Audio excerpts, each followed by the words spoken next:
They say it takes a lifetime to build a good name, but only one accusation to destroy it. This is the story of Barnabas Obiagu, a man loved by many, respected by his community, until one terrible lie turned his life into living hell. Barnabas Obiagu was not an ordinary man. A first-class mechanical engineering graduate, brilliant, disciplined, and respected everywhere he went. After securing a prestigious job in a major automobile company, he married the love of his life, Obiagu. Their marriage became the envy of many. 2 years later, God blessed them with twins, a boy and a girl. 6 months after childbirth, Obiagu pleaded with her husband. She wanted her younger sister, Chidima, to come live with them, to help care for the babies while she focused on her provision business. Barnabas refused at first. "She's too young," he warned, but because of his soft heart, he eventually agreed. Chidima was only 16 years old. At first, Chidima focused on school. Barnabas even enrolled her in an expensive private school, but slowly, she began changing. One evening, Barnabas returned home early from work. As his headlights flashed near their junction, he froze. There was Chidima kissing a much older man in a hidden corner. Barnabas warned her. Obiagu warned her too, but Chidima refused to change. 3 months later, Barnabas caught her again with the same man. Furious, he whipped her with a cane and ordered her to leave his house. But neighbors begged throughout the night until he reluctantly allowed her to stay. 5 days later, Obiagu heard terrifying words in the marketplace. "They are killing your husband." She ran to the community council square, and what she saw shattered her soul. Barnabas lay on the ground, beaten beyond recognition. Then the accusation came. Chidima claimed Barnabas Obiagu raped her. The community leaders fined Barnabas and his wife 2 million naira. Obiagu sold valuables to save her husband, but the damage had already begun. Barnabas lost his job, lost his dignity, lost his car, lost his reputation. Even worse, Obiagu's family forced her to abandon him. Barnabas became a shadow of himself. Friends disappeared. Family abandoned him. The same people who once celebrated him now whispered the word rapists whenever he passed. One afternoon, Obiagu met an old educated friend in the market.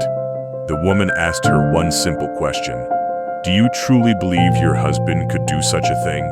For the first time, Obiagu became silent. Months later, a neighbor rushed to Obiagu with shocking news.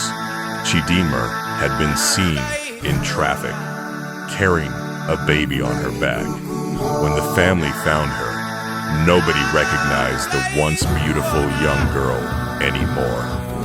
Life had humbled her completely. Then came the confession that changed everything. Chidima admitted the truth. Barnabas never touched her. The older man she secretly dated had convinced her to frame Barnabas for money.